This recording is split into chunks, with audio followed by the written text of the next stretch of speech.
У горад Мазыр экстрана завезлі літаральна днямі вялікую колькасць так званай штучнай крыві.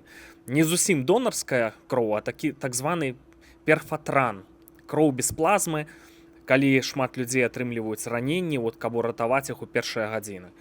У экіпажа хуткай дапамогі дадалі барадачоў, вагнераўцаў, то бок нешта рыхтуецца. Хутчэй за ўсё, хочуць зрабіць правакацыю з нібыта украінскімі ударамі па Мазыры, з вялікімі чалавечымі ахвярамі, разанскі сахар, да?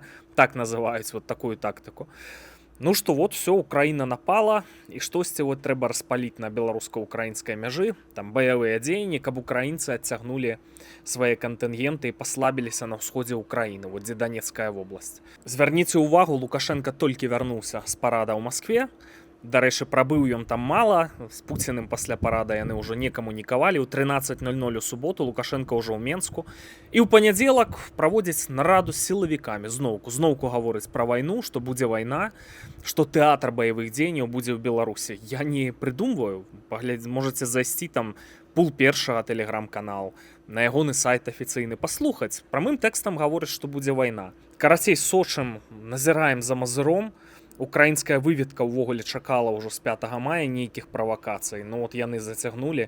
Не дай бог пачнецца, землякі, гэта вайна.